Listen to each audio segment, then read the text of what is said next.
Syria तो ਜਿਹੜੇ ਕੁਝ ਆਰਮਡ ਕੁਰਦ ਨੇ ਉਹਨਾਂ ਨੂੰ ਆਲਰੇਡੀ ਜਿਹੜਾ ਉਹ ਈਰਾਨ ਦੇ ਵਿੱਚ ਗੜਬੜ ਦੇ ਲਈ ਭੇਜਿਆ ਗਿਆ ਹੈ। ਅਲਟੀਮੇਟਲੀ ਇਹਨਾਂ ਦਾ ਮਕਸਦ ਈਰਾਨ ਨੂੰ ਹੁਣ ਉਹ ਪਹਿਲੇ 3 ਪਾਰਟ ਤਾਂ ਮੁੱਕ ਗਏ ਰਜੀਮ 'ਚ, ਹੁਣ ਇਹਨਾਂ ਨੂੰ ਇਹ ਕਿ ਵੀ ਇਹਨੂੰ ਫਰੈਗਮੈਂਟ ਕਰ ਦਿਓ, ਇਸ ਦੇ ਟੁਕੜੇ ਕਰ ਦਿਓ। कोई शक नहीं है कि तबाही करने की समर्था रखते जे 2000 टारगेट इन्हां 5 दिनों च ने और ज्यों-ज्यों नुकसान होएगा क्योंकि उन्होंने एक पासे तो ईरान ने शायद अमरीका दे जां इजराइल दे जिहड़े स्ट्रैटेजिशियंस ने उन्होंने कैलकुलेट नहीं किया होएगा कि ईरान फ्रंट खोल देगा इस्लामिक कंट्रीज़ के खिलाफ ही जिथे अमरीका के अड्डे ने। जे उस हद तक गई भी इजराइल नूं नज़र आया कि भी मुकम्मल तबाही है तो उहदे कोल फाइनल चॉइस जिहड़ा है वो ऑप्शन जिहड़ी है टैक्टिकल न्यूक्लियर मिसाइल। इस बदलती दुनिया विच तुसीं पिछे ना रह जाओ। हर घटना जो तुहाडी जिंदगी ते असर पा रही है असीं उस बारे देवांगे तुहानूं सटीक ते सही जानकारी। तुहाडा अपना हक सच दी आवाज़ TV 84 TV 84 ਦੇ ਨਾਲ ਜੁੜਨ ਲਈ ਆਪਣਾ ਫੋਨ ਚੁੱਕੋ ਤੇ ਐਪ ਸਟੋਰ ਵਿੱਚ ਜਾ ਕੇ ਡਾਊਨਲੋਡ ਕਰੋ TV 84 ਦੀ ਨਵੀਂ ਐਪ। ਇਸ ਐਪ ਤੇ ਤੁਸੀਂ ਦੇਖ ਸਕਦੇ ਹੋ 24 ਘੰਟੇ TV 84 ਦਾ ਲਾਈਵ ਚੈਨਲ ਅਤੇ ਨਾਲ ਹੀ ਪੰਜ ਪੰਜਾਬ ਅਤੇ ਦੁਨੀਆ ਭਰ ਦੀਆਂ ਅਹਿਮ ਖਬਰਾਂ।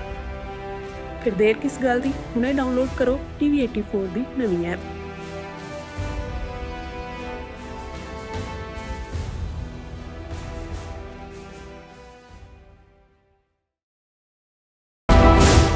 ਵਾਹਿਗੁਰੂ ਜੀ ਕਾ ਖਾਲਸਾ ਵਾਹਿਗੁਰੂ ਜੀ ਕੀ ਫਤਿਹ। ਅਸਲਾਮ ਵਾਲੇਕਮ ਆਦਾਬ ਬਰਜ ਮੈਂ ਤੁਹਾਡੀ ਹੋਸਟ ਨੀਲਮ ਕੌਰ ਤੇ ਮੈਂ TV 84 ਸਾਰੇ ਦਰਸ਼ਕਾਂ ਤੇ ਸਰੋਤਿਆਂ ਨੂੰ ਜੀ ਆਇਆਂ ਖੰਦੀਆਂ ਪ੍ਰੋਗਰਾਮ ਸੱਚੋ ਸੱਚ ਵਿੱਚ ਜਿਹੜੇ ਇਸ ਪ੍ਰੋਗਰਾਮ ਨਾਲ ਦੇਸ਼ਾਂ ਵਿਦੇਸ਼ਾਂ ਤੋਂ ਜੁੜ ਚੁੱਕੇ ਨੇ।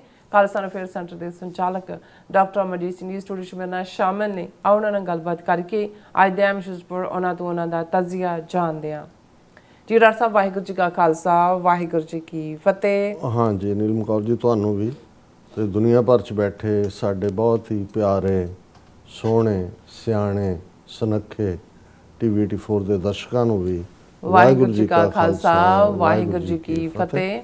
ਸਾਡੇ ਬਹੁਤ ਹੀ ਪਿਆਰੇ ਮੁਸਲਮਾਨ ਭੈਣਾਂ ਭਰਾਵਾਂ ਨੂੰ ਅਸਲਾਮ ਅਲੈਕਮ।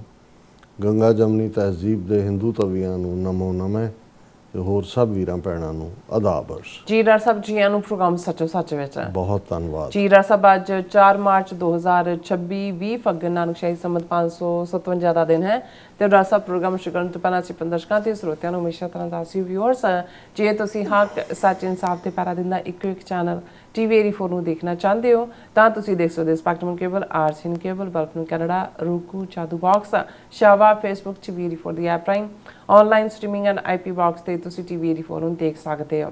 ਵਿਊਅਰਸ ਜੇ ਤੁਸੀਂ TV 84 ਨਾਲ ਜਾਂ ਪ੍ਰੋਗਰਾਮ ਸੱਚੋ ਸੱਚ ਨਾਲ ਫੇਸਬੁੱਕ ਰਾਹੀਂ ਜੁੜੇ ਹੋ ਤਾਂ ਵੱਧ ਲਾਈਕ ਕਰੋ ਤੇ ਸ਼ੇਅਰ ਕਰੋ ਅਤੇ ਨਾਲ ਹੀ YouTube ਤੇ ਸਬਸਕ੍ਰਾਈਬ ਵੀ ਕਰੋ। ਇਹ ਵੀ ਦੱਸ ਦਿਓ ਕਿ ਤੁਸੀਂ TV 84 ਦੀ ਐਪ ਨੂੰ ਐਂਡਰੋਇਡ ਐਂਡ ਐਪ ਸਟੋਰ ਤੇ ਡਾਊਨਲੋਡ ਕਰਕੇ ਜੋ TV 84 ਦੀ ਲਾਈਵ ਸਟ੍ਰੀਮ ਹੈ ਇਸ ਨੂੰ ਤੁਸੀਂ 24 ਆਵਰਸ ਦੇਖ ਸਕਦੇ ਹੋ। ਸੋ ਵਿਊਅਰਸ ਪ੍ਰੋਗਰਾਮ ਦੀ ਸ਼ੁਰੂਆਤ ਕਰਨ ਜਾ ਰਹੇ ਹਾਂ ਹਮੇਸ਼ਾ ਤਰ੍ਹਾਂ ਅੱਜ ਦੀ ਸਪਾਂਸਰਸ਼ਿਪ ਦੇ ਵਾਲੇ ਨਾਲ ਕਿ ਅੱਜ ਦੇ ਪ੍ਰੋਗਰਾਮ ਸੱਚੋ ਸੱਚ ਨੂੰ ਸਪਾਂਸਰ ਕੀਤਾ ਗਿਆ ਹੈ ਕੈਲੀਫੋਰਨੀਆ ਤੋਂ ਇੱਕ ਗੁਪਤ ਗੁਰਸਿੱਖ ਵੱਲੋਂ। ਸੋ ਇਹਨਾਂ ਨੇ TV 84 ਦੀ ਵੱਧ ਤੋਂ ਵੱਧ ਸਪੋਰਟ ਕਰਨ ਲਈ ਕਿਹਾ ਔਰ ਸਿੱਖ ਕੌਮ ਦੀ ਚੜ੍ਹਦੀ ਕਲਾ ਤੇ ਖਾਲਸਾ ਦੀ ਪ੍ਰਾਪਤੀ ਦੀ ਅਰਦਾਸ ਕੀਤੀ ਹੈ।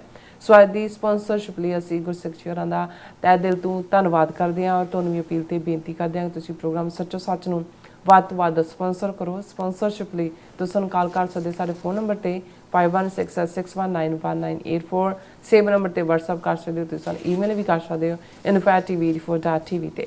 ਸੋ ਵੀਅਰਸ ਪਹਿਲੇ ਸਮੇਂ ਦੇ ਵਿੱਚ ਆਪਾਂ ਗੱਲਬਾਤ ਕਰਨ ਜਾ ਰਹੇ ਹਾਂ ਕਿ ਮੀਡੀਆ ਰਿਪੋਰਟਾਂ ਅਨੁਸਾਰ ਅਮਰੀਕਾ ਨੇ ਦਾਅਵਾ ਕੀਤਾ ਹੈ ਕਿ ਹੁਣ ਤੱਕ ਈਰਾਨ ਦੇ ਲਗਭਗ 2000 ਟਿਕਾਣਿਆਂ ਤੇ ਹਵਾਈ ਹਮਲੇ ਹੋਏ ਨੇ ਔਰ ਇਹਨਾਂ ਨੇ ਜਿਹੜਾ ਈਰਾਨ ਨੇ ਇਜ਼ਰਾਈਲ ਸਮੇਤ ਦੂਸਰੇ ਖਾੜੀ ਦੇਸ਼ਾਂ ਤੇ ਤਾਬੜਤੋੜ ਮਿਜ਼ਾਈਲਾਂ ਭਰਾਈਆਂ ਨੇ। ਸੋ ਚਾਰ ਚੁਫੇਰੇ ਦਹਿਸ਼ਤ ਅਤੇ ਗੈਰ ਯਕੀਨੀ ਵਾਲਾ ਮਾਹੌਲ ਬਣਿਆ ਹੋਇਆ ਹੈ ਔਰ ਕਿਸੇ ਨੂੰ ਕੋਈ ਇਲਮ ਨਹੀਂ ਹੈ ਕਿ ਇਹ ਜੰਗ ਕੀ ਸ਼ਕਲ ਇਖਤਿਆਰ ਕਰ ਸਕਦੀ ਹੈ। ਸੋ ਕੁਝ ਮਾਹਿਰਾਂ ਵੱਲੋਂ ਇਹ ਖਦਸ਼ਾ ਵੀ ਜ਼ਾਹਿਰ ਕੀਤਾ ਜਾ ਰਿਹਾ ਹੈ ਕਿ ਜਿਵੇਂ ਈਰਾਨੀ ਮਿਜ਼ਾਈਲਾਂ ਇਜ਼ਰਾਈਲ ਵਿੱਚ ਤਬਾਹੀ ਮਚਾ ਰਹੀਆਂ ਨੇ ਹੋ ਸਕਦਾ ਹੈ ਇਜ਼ਰਾਈਲ ਈਰਾਨ ਦੇ ਖਿਲਾਫ ਟੈਕਨੀਕਲ ਨਿਊਕਲੀਅਰ ਹਥਿਆਰ ਇਸਤੇਮਾਲ ਕਰੇ। ਸੋ ਇਸ ਬਾਰੇ ਆਪਾਂ ਗੱਲਬਾਤ ਕਰਨ ਜਾ ਰਹੇ ਹਾਂ। ਸੋ ਅਸੀਂ ਚਾਹਾਂਗੇ ਕਿ ਤੁਸੀਂ ਇਸੇ ਤਰ੍ਹਾਂ ਬਣੇ ਰਹਿਣਾ ਦੇਖਣ ਸੁਣਨ ਲਈ ਤੁਹਾਡਾ ਸਭ ਦਾ ਬਹੁਤ ਬਹੁਤ ਧੰਨਵਾਦ। ਜੀ ਡਾਕਟਰ ਸਾਹਿਬ ਕੀ ਵਿਚਾਰਾਂ ਨੇ? ਸਭ ਤੋਂ ਪਹਿਲਾਂ ਤਾਂ ਅੱਜ ਦੇ ਪ੍ਰੋਗਰਾਮ ਨੂੰ ਸਪਾਂਸਰ ਕਰਨ ਲਈ ਅਸੀਂ ਉਸ ਗੁਰਸਿੱਖ ਵੀਰ ਦਾ ਸ਼ੁਕਰੀਆ ਅਦਾ ਕਰਦੇ ਹਾਂ ਜਿਹੜਾ ਬਿਨਾਂ ਨਾਮ ਬਿਨਾਂ ਪਛਾਣ ਤੋਂ ਕੌਮੀ ਸੇਵਾ ਦੇ ਵਿੱਚ ਆਪਣਾ ਯੋਗਦਾਨ ਪਾ ਰਿਹਾ। ਬਹੁਤ ਸਾਰੇ ਵੀਰ ਭੈਣਾਂ ਨੇ, ਉਹਨਾਂ ਨੂੰ ਅਸੀਂ ਜਦੋਂ ਵਿਜ਼ਿਟ ਕਰਦੇ ਹਾਂ ਉੱਥੇ ਤਾਂ ਐਕਨੋਲੇਜ ਕਰਦੇ ਹਾਂ ਕਈ ਵਾਰ ਪ੍ਰੋਗਰਾਮ ਦੇ ਵਿੱਚ, ਕਿਉਂਕਿ ਜਿਹੜੇ ਸਪਾਂਸਰ ਹੁੰਦੇ ਨੇ ਜ਼ਾਹਰ ਹੈ ਸਾਡਾ ਉਹਨਾਂ ਨੂੰ ਰੈਕਗਨਾਈਜ਼ ਕਰਨ ਦਾ ਵੀ ਯਤਨ ਹੁੰਦਾ ਹੈ। ਲੇਕਿਨ ਇਸ ਸਾਰੇ ਦੇ ਵਿੱਚ ਮੇਰੀ ਤਵੱਕੋ ਜਾਂ ਤਕੀਆ ਜਾਂ ਸਹਾਰਾ ਜਾਂ ਆਸਰਾ ਸਭ ਤੋਂ ਜ਼ਿਆਦਾ ਉਹ ਸੰਗਤ ਦੇ ਵੀਰ ਭੈਣਾਂ ਨੇ ਜਿਹੜੇ ਪੰਥ ਨੂੰ ਪਿਆਰ ਕਰਦੇ ਨੇ, ਜਿਹੜੇ ਕਿਸੇ ਪਛਾਣ ਦੇ ਮੁਹਤਾਜ ਨਹੀਂ, ਜਿਹੜੇ ਕਿਸੇ ਰੈਕਗਨੀਸ਼ਨ ਨੂੰ ਵੀ ਨਹੀਂ ਚਾਹੁੰਦੇ, ਔਰ ਇਹੀ ਸਾਡਾ ਸਰਮਾਇਆ ਵੀ ਹੈ। ਔਰ ਬਹੁਤ ਵਾਰ ਇਹੋ ਜਿਹੇ ਵੀਰ ਭੈਣਾਂ ਜਿਹੜੇ ਨੇ ਉਹੀ ਅਸਲ ਦੇ ਵਿੱਚ ਜੇ ਕਹੀਏ ਕਿ ਆਧਾਰ ਹੈ ਕਿਸੇ ਵੀ ਸਪੋਰਟ ਬੇਸ ਦਾ। ਔਰ ਕੁਛ ਲੋਕ ਜਾਂ ਕੁਛ ਜਥੇਬੰਦੀਆਂ NGOs ਖਾਸ ਤੌਰ 'ਤੇ ਮੈਂ ਦੇਖਦਾ ਉਹ ਗੁਰਦੁਆਰਿਆਂ ਵੱਲ ਜਾਂ ਦੂਸਰੇ ਵੱਲ ਕਹਿਣ ਦਾ ਜੀ ਅਸੀਂ ਕਿੱਥੇ ਤਰਲੇ ਕਰੀਏ, ਕੀ ਕਰਕੇ ਸਾਰਾ ਯਤਨ ਕਰਕੇ ਇੰਨੇ ਪੈਸੇ ਵੀ ਨਹੀਂ ਇਕੱਠੇ ਹੁੰਦੇ, ਤੇ ਉਹਨਾਂ ਦੀ ਕੋਸ਼ਿਸ਼ ਹੁੰਦੀ ਹੈ ਕਿ ਜੀ ਉਹ ਬਾਹਰ ਅਮੀਰ ਬੰਦਿਆਂ ਨੂੰ ਕੋਈ ਡਿਨਰ 'ਤੇ ਸੱਦ ਕੇ ਜਾਂ ਦੂਜੇ ਤੀਜੇ ਉਹਨਾਂ ਨੂੰ ਰੈਕਗਨਾਈਜ਼ ਕਰਕੇ ਕਿਸੇ ਨੂੰ ਸ਼ੀਲਡ ਦੇ, ਕਿਸੇ ਨੂੰ ਕੋਈ ਮੈਡਲ ਦੇ। ਪਰ ਮੇਰਾ ਹਮੇਸ਼ਾ ਇਹ ਕਹਿਣਾ ਹੁੰਦਾ ਹੈ ਕਿ ਵੀ ਜਿਸ ਵੀ ਮੁਹਿੰਮ ਦੇ ਵਿੱਚ ਸੰਗਤ ਦੀ ਟਕੇ ਦੀ ਵੀ ਕੰਟਰੀਬਿਊਸ਼ਨ ਹੋਏਗੀ ਉਸ ਦੇ ਵਿੱਚ ਹੀ ਬਰਕਤ ਹੁੰਦੀ ਹੈ, ਕਿਉਂਕਿ ਸੰਗਤ ਦੇ ਵਿੱਚ ਗੁਰੂ ਵਸਦਾ ਹੈ। ਔਰ ਇਸ ਲਈ ਅਸੀਂ ਹਮੇਸ਼ਾ ਹੀ ਇਸ ਗੱਲ ਨੂੰ ਪ੍ਰੈਫਰ ਕਰਦੇ ਹਾਂ ਕਿ ਭਾਈ ਕਾਮਨ ਸਿੱਖ ਤਾਂ ਕਿ ਠੀਕ ਹੈ ਕਿ ਤੁਸੀਂ ਕੁਝ ਲੋਕਾਂ ਦੀ ਖੁਸ਼ਨੁਦੀ ਕਰਕੇ ਜਾਂ ਉਹਨਾਂ ਦੀ ਚਮਚਾਗਿਰੀ ਕਰਕੇ ਜਾਂ ਉਹਨਾਂ ਨੂੰ ਵਡਿਆ ਕੇ ਝੂਠਾ ਸਾਡਾ ਕੰਮ ਸੌਖਾ ਹੋ ਸਕਦਾ ਹੈ। ਸ਼ੁਰੂ ਦੇ ਵਿੱਚ ਇਸ ਕਿਸਮ ਦੇ ਵੀ ਸੁਝਾਅ ਸੀ ਕਿ ਜੀ TV 84 ਤੁਸੀਂ 10-12 ਡਾਇਰੈਕਟਰ ਬਣਾ ਲਓ ਔਰ ਉਹ ਵੱਡੇ ਜਿਹੜੇ ਨੇ ਉਹ ਹੋਣ, ਤਾਂ ਫਿਰ ਮੇਰਾ ਕਹਿਣਾ ਸੀ ਕਿ ਫਿਰ ਇਸ ਦਾ ਜਿਹੜਾ ਆਜ਼ਾਦਾਨਾ ਪੱਖ ਹੈ ਉਹ ਨਹੀਂ ਰਹੇਗਾ। ਅਲਟੀਮੇਟਲੀ ਫਿਰ ਉਹਨਾਂ ਦੀਆਂ ਹੀ ਵਿਮਸ ਐਂਡ ਫੈਂਸਿਸ ਜਿਹਨੂੰ ਅੰਗਰੇਜ਼ੀ 'ਚ ਕਹਿੰਦੇ ਨੇ ਉਹਨਾਂ ਦੀਆਂ ਹੀ ਅਸੀਂ ਪੂਰੀਆਂ ਕਰਨ 'ਤੇ ਰਹਾਂਗੇ। ਤੇ ਇਹ ਬਿਲਕੁਲ ਠੀਕ ਗੱਲ ਹੈ। ਔਰ ਜਿਹੜੇ ਅੱਜ ਵੀ ਜਦੋਂ ਅਸੀਂ ਸਾਊਥ ਏਸ਼ੀਆ ਜਾਂ ਕਿਸੇ ਹੋਰ ਥਾਵਾਂ ਦੇ ਉੱਤੇ ਜਿਹੜਾ ਮੀਡੀਆ ਥੋੜ੍ਹੀ ਬਹੁਤ ਠੀਕ ਖਬਰ ਦਿੰਦਾ ਹੈ, ਤੁਸੀਂ ਦੇਖੋਗੇ ਵੀ ਉਹ ਮੀਡੀਆ ਹੈ ਜਿਹੜਾ ਕਿਸੇ ਦੇ ਕੰਟਰੋਲ 'ਚ ਨਹੀਂ ਹੈ। ਅਦਰਵਾਈਜ਼ ਤਾਂ ਹੁਣ ਹਾਲ ਤਾਂ ਇਹ ਹੈ ਵੀ ਇੱਥੇ ਵੀ ਵੱਡੇ ਵੱਡੇ channel CNN, MSNBC, Fox Australia ਦੇ ਹਵਾਲੇ ਨਾਲ, UK ਦੇ ਹਵਾਲੇ ਨਾਲ ਪਾਲਿਸੀਜ਼ ਉਵੇਂ ਹੀ ਨੇ, ਉਹ ਹਕੂਮਤਾਂ ਦੇ ਨਾਲ ਹੀ ਰਲ ਕੇ ਚੱਲਦੇ ਨੇ ਜਾਂ ਦੂਜੇ। ਪਰ ਜਿਹੜੇ ਬਿਲਕੁਲ ਕਿਸੇ ਤੇ ਆਧਾਰਿਤ ਨਹੀਂ ਨੇ, ਜਿਹੜੇ ਸਬਸਕ੍ਰਿਪਸ਼ਨ ਜਿਹੜੀ ਉਹ ਵੀ ਕਾਮਨ ਬੰਦੇ ਦੀ ਜਾਂ ਉਹਨਾਂ ਦੀ ਜਿਹੜੀ ਹੈ ਡੋਨੇਸ਼ਨ 'ਤੇ ਨੇ, ਉਹਨਾਂ ਤੋਂ ਤੁਹਾਨੂੰ, ਕਿਉਂਕਿ ਉਹਨਾਂ ਨੇ ਕਿਸੇ ਨੂੰ ਪਲੀਜ਼ ਨਹੀਂ ਕਰਨਾ। ਸੋ ਅੱਜ ਹਾਲਤ ਇਹੀ ਹੈ। ਇੱਥੋਂ ਦੇ ਬਾਹਰਲੇ ਮੀਡੀਆ ਦਾ ਵੀ ਹਾਲ ਕੋਈ ਬਹੁਤਾ ਠੀਕ ਨਹੀਂ ਹੈ। ਇਹੀ ਕਾਰਨ ਹੈ ਕਿ ਅਸੀਂ ਅੱਜ 6ਵਾਂ ਦਿਨ ਸ਼ੁਰੂ ਹੋ ਗਿਆ ਈਰਾਨ ਦੇ ਨਾਲ ਜਿਹੜੀ ਅਮਰੀਕਾ ਇਜ਼ਰਾਈਲ ਦੀ ਸਾਂਝੀ ਮੁਹਿੰਮ ਹੈ। ਔਰ ਖਬਰਾਂ ਦੇ ਜੇ ਹਵਾਲੇ ਨਾਲ ਦੇਖੀਏ ਤਾਂ ਆਲਮੋਸਟ ਬਲੈਕ ਆਊਟ ਲਫ਼ਜ਼ ਤਾਂ ਮੈਂ ਨਹੀਂ ਕਹਾਂਗਾ, ਪਰ ਇੱਕ ਨੈਰੇਟਿਵ ਰਾਹੀਂ ਉਹੀ ਖਬਰਾਂ ਜਿਹੜੀਆਂ ਨੇ ਉਹ ਦਿੱਤੀਆਂ ਜਾ ਰਹੀਆਂ ਨੇ, ਜਿਹੜੀਆਂ ਬਰੀਫਿੰਗਸ ਇੱਥੇ ਹੁੰਦੀਆਂ ਨੇ ਉਹ ਵੀ ਜੋ ਈਰਾਨ ਦੇ ਹਵਾਲੇ ਨਾਲ। ਹਾਲਾਂ ਉਹਨਾਂ ਦਾ ਇੰਟਰਨੈਟ ਡਿਸਟਰਬ ਹੈ, ਉਹਨਾਂ ਦੇ TV ਔਰ ਦੂਸਰੇ ਦੇ ਉੱਤੇ ਵੀ ਬੰਬ ਡਿੱਗੇ ਨੇ। ਔਰ ਜਿਹੜੇ ਕੁਛ ਰਿਟਾਇਰਡ ਅਮਰੀਕਨ ਫੌਜੀ ਕਰਨਲ ਜਾਂ ਦੂਸਰੇ ਜਿਵੇਂ ਇੱਕ ਇੰਟਰਵਿਊ ਜੱਜ ਹੈ ਉਹਨਾਂ ਰਾਹੀਂ ਸਾਨੂੰ, ਜਾਂ 1-2 ਪ੍ਰੋਫੈਸਰ ਜਿਹੜੇ ਈਰਾਨ ਤਹਿਰਾਨ ਯੂਨੀਵਰਸਿਟੀ ਦੇ ਨੇ, ਮੈਂ ਜ਼ਿਆਦਾ ਉਹਨਾਂ 'ਤੇ ਰਿਲਾਈ ਕਰਦਾ ਕਿਉਂਕਿ ਗਰਾਊਂਡ ਦੇ ਉੱਤੇ ਕੀ ਚੱਲ ਰਿਹਾ ਇਹ ਵੀ।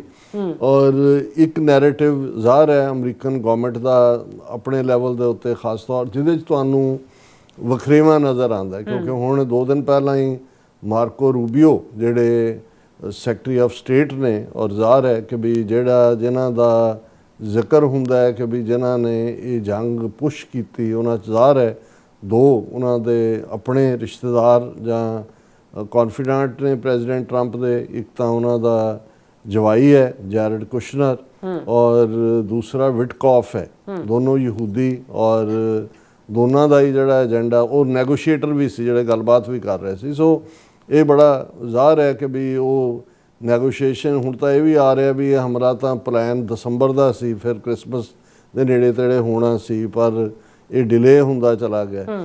ਔਰ ਇਹ ਮਾਰਕੋ ਰੂਬੀਓ ਦੇ ਮੂੰਹੋਂ ਨਿਕਲ ਗਿਆ। ਹਾਲਾਂ ਮਾਰਕੋ ਰੂਬੀਓ ਵੀ ਜੰਗ ਦੇ ਪੱਖ 'ਚ ਸੀ, ਜਿਹੜਾ ਵਾਈਸ ਪ੍ਰੈਜ਼ੀਡੈਂਟ ਹੈ ਮਿਸਟਰ ਵੈਂਸ ਔਰ ਦੂਸਰੇ ਜਿਹੜੇ ਉਹਨਾਂ ਦੇ ਹੋਰ ਟੱਕਰ ਕਾਰਲਸਨ ਵਰਗੇ ਜਿਹੜੇ ਇੱਕ ਸਟੇਜ ਦੇ ਉੱਤੇ ਮੇਕ ਅਮਰੀਕਾ ਗ੍ਰੇਟ ਅਗੇਨ ਦੇ ਵੱਡੇ ਜਿਹੜੇ ਨੇ ਉਹ ਚੀਅਰ ਲੀਡਰ ਸੀ ਜਾਂ ਉਹਨਾਂ ਦੇ ਆਗੂ ਸੀ, ਉਹਨਾਂ ਦਾ ਆਪੋਜ਼ਿਟ ਵਿਊ ਸੀ। ਪਰ ਮਾਰਕੋ ਰੂਬੀਓ ਨੇ ਕਿਹਾ ਕਿ ਵੀ ਅਲਟੀਮੇਟਲੀ ਜਿਹੜਾ ਹੈ ਉਹ ਜਿਹੜਾ ਨੈਤਨਯਾਹੂ ਜਾਂ ਦੂਸਰੇ ਉਹਨਾਂ ਨੇ ਹੀ ਟੁੱਕ ਦਾ ਲੀਡ।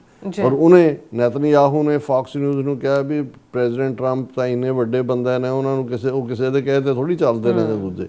ਹੁਣ ਇਵੈਂਚੁਅਲੀ ਪ੍ਰੈਜ਼ੀਡੈਂਟ ਟਰੰਪ ਨੇ ਇਸ ਗੱਲ ਨੂੰ ਜਿਹੜਾ ਉਹਨਾਂ ਦੇ ਆਪਣੇ ਹੀ ਸੈਕਟਰੀ ਆਫ ਸਟੇਟ ਨੇ ਕਿਹਾ ਸੀ, ਉਹਨੂੰ ਵੀ ਨਕਾਰਿਆ। ਉਹਨਾਂ ਨੇ ਕਿਹਾ ਵੀ ਬਿਲਕੁਲ ਨਹੀਂ, ਅਸੀਂ ਤਾਂ ਜਿਹੜਾ ਉਹ ਪੁਸ਼ ਕੀਤਾ ਇਜ਼ਰਾਈਲ ਨੂੰ, ਔਰ ਦੂਜਾ ਨਹੀਂ ਤਾਂ ਈਰਾਨ ਨੇ ਹਮਲਾ ਕਰ ਦੇਣਾ ਸੀ ਸਾਡੇ। ਸੋ ਮਤਲਬ ਇਹ ਹੈ ਕਿ ਵੀ ਨੈਰੇਟਿਵ ਇੰਨੇ ਕੁ ਬਦਲ ਰਹੇ ਨੇ। ਜੇ ਅਸੀਂ ਆਪਣੇ ਇਸ ਮੁਲਕ ਦੀ ਗੱਲ ਵੀ ਕਰੀਏ ਤੇ ਈਰਾਨ ਦੇ ਹਵਾਲੇ ਨਾਲ ਤਾਂ ਉਹਨਾਂ ਦੇ ਕੋਲ ਕੋਈ ਬਹੁਤੀਆਂ ਚੋਇਸਿਸ ਨਹੀਂ ਨੇ, ਕਿਉਂਕਿ ਉਹਨਾਂ ਦੀ ਕੱਲੀ ਇੱਕ ਰੈਂਕ ਦੀ ਲੀਡਰਸ਼ਿਪ ਹੀ ਨਹੀਂ ਮਾਰੀ ਗਈ, ਜਿਨ੍ਹਾਂ 'ਚ ਖਮੀਨੀ ਜਾਂ ਉਹਨਾਂ ਦਾ ਈਵਨ ਅਹਿਮਦਜ਼ਾਦ ਜਿਹੜਾ ਸਾਬਕਾ ਪ੍ਰੈਜ਼ੀਡੈਂਟ ਸੀ। ਹੁਣ ਅੱਜ ਪ੍ਰੈਜ਼ੀਡੈਂਟ ਟਰੰਪ ਦਾ ਖੁਦ ਹੀ ਕਹਿਣਾ ਸੀ ਕਿ ਜੀ ਅਸੀਂ ਬਾਹਰਲਾ ਕਿਸੇ ਨੂੰ ਉੱਥੇ ਥੋਪਣ ਨਾਲੋਂ, ਕਿਉਂਕਿ ਰਜ਼ਾ ਅਹਿਮਦ ਪਹਿਲਵੀ ਦਾ ਮੁੰਡਾ ਜਿਹੜਾ 3 ਪੀਸ ਸੂਟ ਪਾ ਕੇ ਬੈਠਾ 39 ਸਾਲਾਂ ਤੋਂ ਉੱਥੇ ਕਦੇ ਵੜਿਆ ਨਹੀਂ, ਉਹ ਵੀ ਆਪਣਾ ਕਲੇਮ ਕਰ ਰਿਹਾ ਸੀ ਕਿ ਜੀ ਜਿਹੜਾ ਉਹ ਐਡਰੈਸ ਕਰ ਰਿਹਾ ਲੋਕਾਂ ਨੂੰ, ਉਹਨੂੰ ਸੀ ਵੀ ਮੈਨੂੰ ਉੱਥੇ ਸ਼ਿੰਗਾਰ ਕੇ ਭੇਜਣਗੇ। ਉਹ ਪ੍ਰੈਜ਼ੀਡੈਂਟ ਟਰੰਪ ਨੇ ਉਸ ਨੂੰ ਤਾਂ ਆਲਮੋਸਟ ਪਹਿਲਾਂ ਵੀ ਉਹਨਾਂ ਨੇ ਕਿਹਾ ਸੀ ਕਿ ਵੀ ਉਹ ਆਊਟ ਆਫ ਟੱਚ ਹੈ ਸਾਰੀ ਸਿਚੁਏਸ਼ਨ ਤੋਂ। ਪਰ ਹੁਣ ਕਿਉਂਕਿ ਪ੍ਰੈਜ਼ੀਡੈਂਟ ਟਰੰਪ ਦਾ ਕਹਿਣਾ ਹੈ ਕਿ ਵੀ ਜਿਹੜੀ ਅਸੀਂ ਸੈਕੰਡ ਕਲਾਸ ਜਾਂ ਥਰਡ ਕਲਾਸ ਸੋਚਦੇ ਸੀ ਜਿਹੜੇ ਉੱਥੋਂ ਰਜੀਮ ਚੇਂਜ ਹੋ ਸਕਦਾ ਹੈ, ਉਹ ਵੀ ਮਾਰੇ ਗਏ। ਪਹਿਲਾ ਕਲਾਸ ਵੀ ਮਾਰੇ। ਹੁਣ ਇਹ ਵੀ ਕੋਈ ਪੁੱਛ ਸਕਦਾ ਜੀ ਕਿਹਨੇ ਮਾਰੇ ਜਾਂ ਇੰਨੀ ਡਿਸਕ੍ਰਿਮੀਨੇਟ ਕਿਲਿੰਗ ਜਿਹੜੀ ਹੈ ਤੁਸੀਂ, ਕਿਉਂਕਿ ਦੇਖੋ ਇਹ ਠੀਕ ਹੈ, ਸਾਨੂੰ ਪਹਿਲੇ ਦਿਨ ਤੋਂ ਕੋਈ ਸ਼ੱਕ ਨਹੀਂ ਹੈ ਕਿ ਇਹ ਈਰਾਨ ਦੇ ਖਿਲਾਫ ਜੰਗ ਇਜ਼ਰਾਈਲ ਦੇ ਹਿੱਤ ਦੇ ਵਿੱਚ ਹੈ। ਇਹ ਇਜ਼ਰਾਈਲ ਦੀ ਵਾਰ ਹੈ। ਈਰਾਨ ਹਜ਼ਾਰਾਂ ਮੀਲ ਦੂਰ ਅਮਰੀਕਾ ਦੇ ਲਈ ਕੋਈ ਖਤਰਾ, ਕੋਈ ਚੈਲੰਜ ਨਹੀਂ ਸੀ, ਨਹੀਂ ਹੈ। ਪਿਛਲੇ ਸਾਰੇ ਪੀਰੀਅਡ ਦੇ ਵਿੱਚ ਕੋਈ ਉਹਨਾਂ ਦੀ ਗਵਰਨਮੈਂਟ, ਉਹਨਾਂ ਦੇ ਕੋਲ ਜੇ ਮਿਜ਼ਾਈਲਾਂ ਵੀ ਨੇ, ਉਹ ਕਰੂਜ਼ ਮਿਸਾਈਲ ਹੈ ਜਾਂ ਹਾਈਪਰਸੋਨਿਕ ਮਿਜ਼ਾਈਲਾਂ ਨੇ, ਉਹਨਾਂ ਦੀ ਰੇਂਜ ਵੀ ਇਜ਼ਰਾਈਲ ਤੱਕ ਹੀ ਹੈ, ਕੋਈ ਅਮਰੀਕਾ ਦੀ ਕੋਈ ਇੰਟਰਕੰਟੀਨੈਂਟਲ ਮਿਜ਼ਾਈਲਸ ਨਹੀਂ ਨੇ। ਔਰ ਈਰਾਨ ਦਾ ਇਹਦੇ ਬਾਵਜੂਦ ਕਿ 39 ਸਾਲਾਂ ਤੋਂ ਜ਼ਿਆਦਾ ਵਕਤ ਤੋਂ ਹੀ ਜਿਹੜੀਆਂ ਨੇ ਸੈਂਕਸ਼ਨਸ 1979 ਤੋਂ ਬਾਅਦ ਹੀ ਬਰਾਬਰ ਜਾਰੀ ਨੇ, ਜ਼ਿਆਦਾ ਵਰੇ ਹੋ ਗਏ ਸਗੋਂ 47-48 ਸਾਲ। ਲੇਕਿਨ ਇਸ ਸਭ ਦੇ ਬਾਵਜੂਦ ਕੋਈ ਵੀ ਇਸ ਕਿਸਮ ਦਾ ਜਿਹੜਾ ਇੱਕ ਪੀਰੀਅਡ 'ਚ ਆਇਤੁੱਲਾ ਖਮੀਨੀ ਦੇ ਵੇਲੇ ਜ਼ਰੂਰ ਜਿਹੜਾ ਵਰਬਲ ਵੀ ਹੁੰਦਾ ਸੀ ਅਮਰੀਕਾ ਦੇ ਖਿਲਾਫ, ਇਹ ਬੜਾ ਸ਼ੈਤਾਨ, ਇਹ ਛੋਟਾ ਸ਼ੈਤਾਨ, ਬਿਗ ਸੈਤਨ, ਸਮਾਲ ਸੈਤਨ, ਅਮਰੀਕਾ ਔਰ ਸੋਵੀਅਤ ਯੂਨੀਅਨ ਦੇ ਹਵਾਲੇ ਨਾਲ ਆਇਤੁੱਲਾ ਖਮੀਨੀ ਦੇ ਇਸ ਕਿਸਮ ਦੇ ਸੰਬੋਧਨ ਹੁੰਦੇ ਸੀ। ਲੇਕਿਨ ਘੱਟੋ ਘੱਟ ਅਸੀਂ ਰੈਗੂਲਰ ਮੀਡੀਆ ਨਾਲ ਵੀ ਜੁੜੇ ਹਾਂ, ਮੋਨੀਟਰ ਵੀ ਕਰਦੇ ਹਾਂ, ਉਸ ਕਿਸਮ ਦੀ ਕੋਈ ਜਿਹੜੀ ਹੈ ਪ੍ਰੋਵੋਕੇਸ਼ਨ ਨਹੀਂ ਸੀ। ਹਾਂ, ਇਜ਼ਰਾਈਲ ਨੂੰ ਜਿਹੜਾ 22 ਜੂਨ ਪਿਛਲੇ ਵਰੇ 12 ਰੋਜ਼ਾ ਜੰਗ ਜਿਹੜੀ 20 ਇਜ਼ਰਾਈਲ ਦੇ ਨੇ ਹੀ ਉਕਸਾਹਟ ਕਰਕੇ ਕੀਤੀ ਸੀ, ਉਹਦੇ 'ਚ ਜਿਵੇਂ ਈਰਾਨ ਨੇ ਜਿਸ ਲਿਹਾਜ਼ ਨਾਲ ਉਹਨਾਂ ਦੀਆਂ ਤਾਬੜਤੋੜ ਜਿਹੜੀਆਂ ਕਰੂਜ਼ ਮਿਸਲਸ ਨੇ ਉਹਨਾਂ ਨੇ ਇਜ਼ਰਾਈਲ ਦਾ ਨੁਕਸਾਨ ਕੀਤਾ, ਉਹ ਉਹਨਾਂ ਨੂੰ ਰਿਅਲਾਈਜ਼ ਹੋਇਆ ਕਿ ਵੀ ਅਜੇ ਤਾਂ ਇਹ ਕਰੂਜ਼ ਮਿਸਲਸ ਤੱਕ ਹੈ ਔਰ ਉਹਦੇ ਈਰਾਨ ਦੇ ਕੋਲ ਤਾਂ ਹਾਈਪਰਸੋਨਿਕ ਮਿਸਲਸ ਵੀ ਨੇ। ਔਰ ਇਹ ਉਦੋਂ ਤੋਂ ਹੀ ਵਿਉਂਤ ਬਣ ਰਹੀ ਸੀ। ਆਲਮੋਸਟ 8-8.5 ਮਹੀਨੇ ਬਾਅਦ ਇਹ ਜਿਹੜਾ ਪੁਸ਼ ਹੋਇਆ ਔਰ ਮਾਰਚ 2 ਤੱਕ ਪਹੁੰਚਦੇ ਹਾਂ, ਔਰ ਵੀਕਐਂਡ ਪਿਛਲੇ ਤੋਂ ਅੱਜ ਜਦੋਂ ਅਸੀਂ 6ਵੇਂ ਦਿਨ ਦੀ ਗੱਲ ਕਰ ਰਹੇ ਹੁਣ, ਇਸ ਸਾਰੇ ਦੇ ਵਿੱਚ ਇਹਦੇ 'ਚ ਕੋਈ ਸ਼ੱਕ ਨਹੀਂ ਹੈ ਕਿ ਵੀ ਜਿਹਨੂੰ ਇੱਕ ਸਟੋਰੀ ਬੜੀ ਵੱਡੀ ਪਲਾਨ ਕਰਕੇ ਮੋਸਾਦ ਦੀ ਸਕਸੈਸ ਦੱਸੀ ਜਾ ਰਹੀ ਹੈ ਕਿ ਜੀ ਉਹਨਾਂ ਨੇ ਕੈਮਰੇ ਜਿਹੜੇ ਨੇ ਟ੍ਰੈਫਿਕ ਦੇ, ਉਹਨਾਂ ਤੋਂ ਅੰਦਾਜ਼ਾ ਲਾਇਆ ਸੀ ਕਿ ਜੀ ਉਹ ਖਮੀਨੀ ਕਿੱਥੇ। ਹਾਲਾਂ ਸਿੰਪਲ ਜਿਹੜਾ ਉਹਦਾ ਗਰਾਊਂਡ ਸੋਰਸਿਸ ਤੋਂ ਸਾਹਮਣੇ ਗੱਲ ਆਉਂਦੀ ਹੈ ਕਿ ਖਮੀਨੀ ਨੇ ਕਿਹਾ ਵੀ ਆਮ ਤਹਿਰਾਨ ਜਾਂ ਮੇਰੇ ਲੋਕਾਂ ਦੇ ਲਈ ਬੰਕਰ ਨਹੀਂ ਨੇ ਸੇਫ ਕਿ ਉਹ ਜਾਣ, ਮੈਂ ਇੱਥੇ ਹੀ ਬੈਠਾਂਗਾ। ਔਰ ਉਹ ਮੀਟਿੰਗ ਉਹਨਾਂ ਦੀ ਜਿਹੜੀ ਹੈ, ਕਿਉਂਕਿ ਰਮਜ਼ਾਨ ਦਾ ਮਹੀਨਾ ਵੀ ਚੱਲ ਰਿਹਾ, ਉਹਨਾਂ ਦਾ ਰੋਜ਼ਾ ਦੀ ਸ਼ੁਰੂਆਤ ਵੀ ਸੀ ਔਰ ਉਹ ਓਪਨ ਦੇ ਵਿੱਚ। ਸੋ ਉਹਦੇ 'ਚ ਕੋਈ ਇਹ ਨਹੀਂ ਸੀ ਕਿ ਜੀ ਮੋਸਾਦ ਨੇ ਕੋਈ ਉਹਨਾਂ ਦਾ ਬੰਕਰ ਲੱਭ ਲਿਆ ਜਿੱਥੇ ਉਹ ਲੁਕਿਆ ਹੋਇਆ ਸੀ। ਇਹਦੇ ਉਲਟ ਹੁਣ ਇਹ ਆ ਰਿਹਾ ਕਿ ਵੀ ਨੈਤਨਯਾਹੂ ਖੁਦ ਬਰਲਿਨ ਦੇ ਵਿੱਚ ਹੈ, ਜਰਮਨ 'ਚ, ਪਤਾ ਨਹੀਂ ਕਨਫਰਮਡ ਹੈ ਕਿ ਨਹੀਂ ਹੈ। ਲੇਕਿਨ ਜਿਸ ਤੇਜ਼ੀ ਦੇ ਨਾਲ ਜਿਹੜਾ ਉਹ ਇਜ਼ਰਾਈਲ ਦੇ ਉੱਤੇ, ਕਿਉਂਕਿ ਜਿਹੜਾ ਉਹਨਾਂ ਦਾ ਆਇਰਨ ਡੋਮ ਸਿਸਟਮ ਹੈ ਉਹ ਇੱਕ ਹੱਦ ਤੱਕ ਪ੍ਰੋਟੈਕਸ਼ਨ ਦੇ ਸਕਦਾ ਜਾਂ ਇੱਕੋ ਵੇਲੇ ਵੱਡੀ ਗਿਣਤੀ ਦੇ ਵਿੱਚ ਜਿਹੜੀਆਂ ਮਿਜ਼ਾਈਲਾਂ ਆਉਂਦੀਆਂ ਨੇ। ਹੁਣ ਇਹ ਵੀ ਸਾਹਮਣੇ ਆ ਰਿਹਾ ਵੀ ਈਰਾਨ ਕੋਲ ਕਿੰਨਾ ਜ਼ਖੀਰਾ ਹੈ ਮਿਸਾਈਲਾਂ ਦਾ, ਕਿਸੇ ਨੂੰ ਕੋਈ ਅੰਦਾਜ਼ਾ ਨਹੀਂ ਹੈ, ਕਿਉਂਕਿ ਇਹ ਵੀ ਕੁਝ ਸੋਰਸਸ ਨੇ ਕਿਹਾ ਹੈ ਵੀ ਈਵਨ ਚਾਈਨੀਜ਼ ਪਾਇਲਟ ਜਿਹੜੇ ਨੇ ਉਹ ਦੇਖੇ ਗਏ। ਔਰ ਇਹ ਜਿਹੜੀਆਂ ਇੱਕ ਉਹਨਾਂ ਦਾ ਆਰਮਸ ਐਕਸਪਰਟ ਅਮਰੀਕਾ ਦਾ, ਉਹਦਾ ਮੈਂ ਇੰਟਰਵਿਊ ਸੁਣ ਰਿਹਾ ਸੀ, ਉਹਨੇ ਕਿਹਾ ਜੀ ਚਾਈਨਾ ਕੋਲ ਇੰਨਾ ਪੋਟੈਂਸ਼ੀਅਲ ਹੈ ਕਿ ਉਹ 1000 ਮਿਸਾਈਲਾਂ ਜਿਹੜੀਆਂ ਨੇ ਉਸ ਲੈਵਲ ਦੀਆਂ ਐਵਰੀ ਡੇ ਪ੍ਰੋਡਿਊਸ ਕਰ ਸਕਦੇ ਨੇ, ਜਦੋਂ ਕਿ ਜਿਹੜਾ ਸਾਡਾ ਹੁਣ ਜਦੋਂ ਇਹਨੂੰ ਜੰਗ ਨੂੰ ਇਸ ਐਂਗਲ ਤੋਂ ਦੇਖਿਆ ਜਾ ਰਿਹਾ ਵੀ ਵਾਰ ਆਫ ਐਟਰੀਸ਼ਨ ਹੈ, ਕਿੱਥੋਂ ਤੱਕ ਕਿਹਦਾ ਅਸਲਾ ਪਹਿਲਾਂ ਮੁੱਕਦਾ ਹੈ ਕੀ ਹੈ। ਹੁਣ ਅਮਰੀਕਾ ਦੇ ਲਈ ਇਹ ਵੀ ਦੂਸਰਾ ਸਵਾਲ ਹੋ ਰਿਹਾ ਕਿ ਵੀ ਜਿਹੜੇ 7 ਤੋਂ ਜ਼ਿਆਦਾ ਜਿਹੜੇ ਪਰਸ਼ੀਅਨ ਗਲਫ ਦੇ ਜਾਂ ਖਾੜੀ ਦੇਸ਼ ਸੀ ਔਰ ਜਿਨ੍ਹਾਂ ਦੇ ਵਿੱਚ ਉਹਨਾਂ ਦੇ ਬੇਸ ਸੀ, ਕਿਉਂਕਿ ਉਹ ਸਾਰੇ ਹੀ ਵਲਨਰੇਬਲ ਹੋਏ ਨੇ ਈਰਾਨ ਦੇ ਮਿਜ਼ਾਈਲਾਂ ਦੀ ਇਜਾਜ਼ਤ 'ਚ ਨੇ, ਤੇ ਹੁਣ ਜਿਹੜੀ ਆ ਉਹਨਾਂ ਨੂੰ ਜਾਂ ਡੀਗੋ ਗਾਰਸ਼ੀਆ ਜਿਹੜਾ ਡੀਪ ਪੋਰਟ ਹੈ ਜਾਂ ਇੰਡੀਅਨ ਵਾਟਰਸ ਦੇ ਵਿੱਚ ਜਾਣਾ ਪਏਗਾ। ਇੰਡੀਆ ਦੀ ਇਨਵੋਲਵਮੈਂਟ ਦੀ ਅਸੀਂ ਗੱਲ ਵੀ ਕਰਾਂਗੇ ਕਿ ਆਲਰੇਡੀ ਅਮਰੀਕਨ ਸਬਮੈਰੀਨ ਨੇ ਜਿਹੜਾ ਉਹ ਆਪਣੀ ਟੋਰਪੀਡੋ ਦੇ ਨਾਲ ਜਿਹੜਾ ਉਹ ਇਰਾਨੀਅਨ ਸ਼ਿਪ ਜਿਹੜੀ ਕਿ ਵਿਸ਼ਾਖਾਪਟਨਮ ਭਾਰਤ ਦੇ ਵਿੱਚ ਉਹਨਾਂ ਦੀ ਆਲਮੋਸਟ 70 ਦੇ ਕਰੀਬ ਮੁਲਕਾਂ ਦੀਆਂ 15 ਫਰਵਰੀ ਤੋਂ ਉਹਨਾਂ ਦੀਆਂ ਨੇਵਲ ਐਕਸਰਸਾਈਜ਼ਸ ਸੀ, ਜਿਹਦੇ 'ਚ ਈਰਾਨ ਵੀ ਇਨਵਾਈਟਡ ਸੀ, ਜ਼ਾਹਰ ਅਮਰੀਕਾ ਵੀ ਇਨਵਾਈਟਡ ਸੀ, ਪਰ ਅਮਰੀਕਾ ਦਾ ਸ਼ਿਪ ਉਹਦੇ 'ਚ ਨਹੀਂ ਸ਼ਾਮਲ ਹੋਇਆ।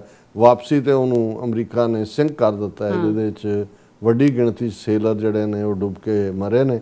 ਸ੍ਰੀਲੰਕਾ ਦੇ ਪਾਣੀਆਂ ਦੇ ਕੋਲ ਸ੍ਰੀਲੰਕਾ ਵਾਲਿਆਂ ਨੇ 25 ਜਾਂ 30 ਜਿਹੜੇ ਨੇ ਉਹ ਸੇਵ ਕੀਤੇ ਨੇ, ਪਰ ਉਹ ਬੜੇ ਕ੍ਰਿਟੀਕਲੀ ਜ਼ਖਮੀ ਨੇ। ਸੋ ਇਸ ਸਾਰੇ ਤੋਂ ਇਹ ਵੀ ਨਜ਼ਰ ਆ ਰਿਹਾ ਕਿ ਭਾਈ ਹਾਲਾਂ ਅਮਰੀਕਾ ਨੇ ਉਹਨਾਂ ਮਿਸਾਈਲਾਂ ਤੋਂ ਬਚਣ ਲਈ ਆਪਣੇ ਸ਼ਿਪਸ ਕਾਫੀ ਦੂਰ ਕੀਤੇ ਨੇ। ਸੋ ਕਿਉਂਕਿ ਜਿਸ ਹਾਲਾਂ ਜਦੋਂ ਅਸੀਂ 22 ਜੂਨ 2025 ਤੋਂ ਬਾਅਦ ਆਲਮੋਸਟ 8-9 ਮਹੀਨੇ ਦਾ ਜ਼ਿਕਰ ਕਰਦੇ ਹਾਂ, ਆਪਣੇ ਵੱਲੋਂ ਪੂਰੀ ਪ੍ਰੈਪਰੇਸ਼ਨ ਦੇ ਨਾਲ ਇਸ ਦੀ ਸ਼ੁਰੂਆਤ ਹੋਈ, ਲੇਕਿਨ ਜਦੋਂ ਅਸੀਂ ਜੰਗ ਦੇ ਮਨਸ਼ਾ ਡਿਜ਼ਾਇਰਸ ਜਾਂ ਜਿਹੜਾ ਮਿਸ਼ਨ ਉਸ ਦੀ ਗੱਲ ਕਰਦੇ ਹਾਂ ਤਾਂ ਫਿਰ ਜ਼ਾਹਰ ਹੈ ਜਿਹੜੇ 3 ਨੁਕਤਾ ਨਿਗਾਹ ਦੇ ਉੱਤੇ ਰਜੀਮ ਚੇਂਜ, ਈਰਾਨ ਦੇ ਨਿਊਕਲੀਅਰ ਪ੍ਰੋਗਰਾਮ ਨੂੰ ਖ਼ਤਮ ਕਰਨਾ, ਉਹਦੇ ਮਿਸਲ ਪ੍ਰੋਗਰਾਮ ਨੂੰ ਖ਼ਤਮ ਕਰਨਾ। ਸੋ ਰਜੀਮ ਚੇਂਜ ਵਾਲੀ ਗੱਲ ਨੂੰ ਤਾਂ ਹੁਣ ਜਿਹੜਾ ਹੈ ਉਹ ਉਹਨਾਂ ਨੂੰ ਨਜ਼ਰ ਆ ਗਿਆ ਕਿ ਭਾਈ ਇਹ ਪੋਸੀਬਲ ਨਹੀਂ ਹੈ। ਇਸ ਲਈ ਹੁਣ ਪਹਿਲਾਂ ਤਾਂ ਵਿਦਨ ਕਰਨ ਦਾ ਹੀ ਸੀ, ਉਹਨਾਂ ਨੂੰ ਲੱਗਦਾ ਸੀ ਕਿ ਵੈਨਜ਼ੂਏਲਾ ਆਂਗ ਜੇ ਉਹਦੇ ਪ੍ਰੈਜ਼ੀਡੈਂਟ ਨੂੰ ਚੁੱਕ ਕੇ ਲੈ ਆਉਂਦਾ ਤੇ ਜਿਹੜਾ ਵਾਈਸ ਹੈ ਬੀਬੀ ਉਹਨੂੰ ਬਣਾ ਦਿੱਤਾ ਹੈ ਤੇ ਬਾਕੀ ਸਾਰਾ ਸਟਰਕਚਰ ਉਵੇਂ ਹੀ ਹੈ, ਉਹਨਾਂ ਦੇ ਤੇਲ ਤੇ ਕਾਬੂ ਹੋ ਗਿਆ, ਗੱਲ ਸੌਖੀ ਹੋ ਗਈ। ਇਜ਼ਰਾਈਲ ਵੀ ਇਹ ਸਮਝਦਾ ਸੀ ਕਿ ਵੀ ਈਰਾਨ 'ਚ ਵੀ ਜਿਹੋ ਜਿਹੇ ਸਪਾਈਨਲੈਸ ਸਾਊਦੀ ਅਰੇਬੀਆ ਤੇ ਜਾਰਡਨ ਤੇ ਉਹ ਸਾਰੇ ਕੁਵੈਤ ਔਰ UAE ਵਾਲੇ ਨੇ ਜਿਹੜੇ ਅੰਦਰੋਂ ਰਲੇ ਹੋਏ ਨੇ ਉਹਨਾਂ ਦੇ ਨਾਲ।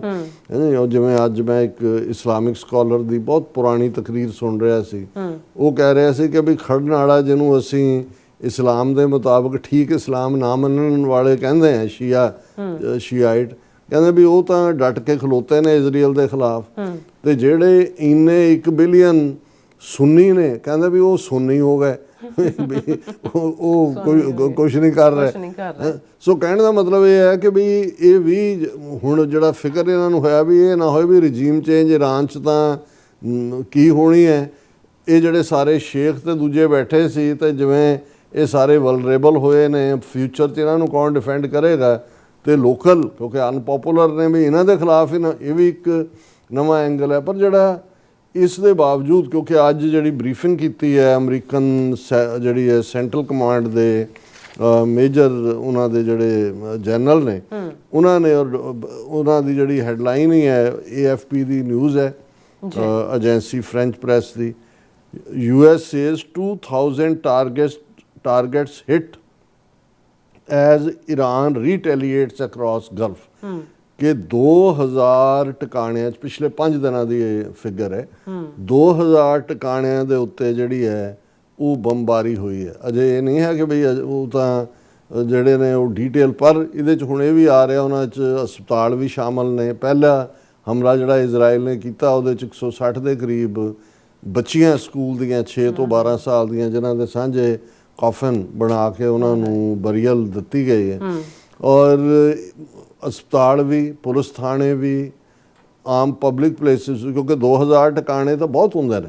ਇਹਦਾ ਮਤਲਬ ਇਹ ਹੈ ਕਿ ਵੀ ਹਾਲਾਂ ਜਿਹੜੀਆਂ ਮੌਤਾਂ ਦੀ ਖਬਰ ਹੈ ਉਹ ਈਰਾਨ ਦੇ ਵਿੱਚ 1200-1400 ਦੇ ਕਰੀਬ, ਲੇਕਿਨ ਜਿਵੇਂ ਗਜ਼ਾ ਦੇ ਵਿੱਚ ਫਲੈਟ, ਕਿਉਂਕਿ ਈਰਾਨ ਜਿਹੜਾ ਹੈ ਉਹ ਗਜ਼ਾ ਨਹੀਂ ਹੈ। ਤੁਸੀਂ 9 ਕਰੋੜ ਲੋਕਾਂ ਦਾ ਮੁਲਕ ਔਰ ਇੰਨਾ ਵੱਡਾ ਜਿਹੜਾ ਉਹਨਾਂ ਦਾ ਸਾਰਾ ਪਾਸਾ ਹੈ, ਔਰ ਜਿਹੜੀ ਪਹਿਲੀ ਤਵੱਕੋ ਸੀ ਕਿ ਵੀ ਜੀ ਜੇ ਫਸਟ ਕਲਾਸ ਲੀਡਰਸ਼ਿਪ ਮਾਰੀ ਜਾਂਦੀ ਹੈ, ਇੱਕ ਕਿਓਸ ਹੋਏਗਾ, ਇੱਕ ਦੂਸਰਾ ਹੋਏਗਾ, ਲੇਕਿਨ ਇਵੇਂ ਜਿਹੜੀ ਸੈਕੰਡ ਕਲਾਸ ਉਹਨਾਂ ਨੇ ਕੀਤੀ, ਇਹ ਵੀ ਆਇਆ ਕਿ ਜੀ ਉਹ ਵੀ ਉਡਾਤੇ। ਹੁਣ ਯਾਨੀ ਖਮੀਨੀ ਮਰਨ ਤੋਂ ਪਹਿਲਾਂ 4 ਆਪਸ਼ਨਸ ਤਾਂ ਪਹਿਲਾਂ ਹੀ ਦੇ ਕੇ ਗਿਆ। ਔਰ ਜਿਵੇਂ ਅਸੀਂ ਕੱਲ੍ਹ ਵੀ ਜ਼ਿਕਰ ਕੀਤਾ ਸੀ ਕਿ ਰਾਦਰ ਜਿਹੜੇ ਲੋਕ ਡਿਸਸੈਟਿਸਫਾਈਡ ਸੀ ਇਹਨਾਂ ਦੇ ਰਜੀਮ ਤੋਂ, ਮੌਲਾਣਿਆਂ ਦੇ, ਕਿ ਭਾਈ ਆਰਥਿਕ ਤੰਗੀਆਂ ਨੇ ਜਾਂ ਧੱਕੇਸ਼ਾਹੀ ਵੀ ਹੈ ਜਾਂ ਪਾਬੰਦੀਆਂ ਨੇ, ਉਹ ਰਾਦਰ ਕੰਸੋਲੀਡੇਟ ਹੋ ਗਏ, ਉਹ ਇਕੱਠੇ ਹੋ ਗਏ।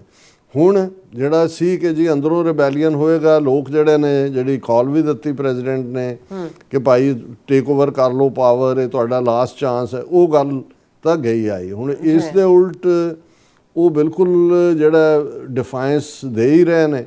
ਹੁਣ ਸੈਕੰਡ ਪਾਰਟ ਜਿਹੜਾ ਇੱਕ ਵੀਡੀਓ ਵੀ ਸਾਨੂੰ ਸਾਡੇ ਵੀਰ ਅਮਰਜੀਤ ਸਿੰਘ ਐਲੋ ਤੋਂ ਉਹਨਾਂ ਨੇ ਭੇਜੀ ਹੈ, ਇਹ ਵੀ ਮੈਂ ਡਿਸਕਸ਼ਨ 'ਚ ਵੀ ਦੇਖ ਰਿਹਾ ਸੀ ਕਿ ਦੂਸਰੀ ਜਿਹੜੀ ਬੈਟ ਹੈ ਵੀ ਆਲਰੇਡੀ ਇੱਕ ਨੀਤੀ ਜਿਹੜੀ ਸੀ ਕਿ ਵੀ ਵਿਦਨ ਈਰਾਨ, ਜਿਵੇਂ ਅਸੀਂ ਜ਼ਿਕਰ ਕੀਤਾ ਸੀ ਕਿ ਵੀ 55% ਦੇ ਕਰੀਬ ਜਿਹੜੀ ਈਰਾਨ ਦੀ ਪੋਪੂਲੇਸ਼ਨ ਹੈ ਉਹ ਨੇਟਿਵ ਤਾਂ ਚਲੋ ਬਾਕੀ ਵੀ ਨੇ ਸਾਰੇ, ਪਰ ਜਿਹੜੀ ਉਹਨਾਂ ਦੀ ਸ਼ੀਆਈਟ ਜਾਂ ਇਰਾਨੀਅਨ ਉਹਨਾਂ ਦੀ ਪਛਾਣ ਹੈ।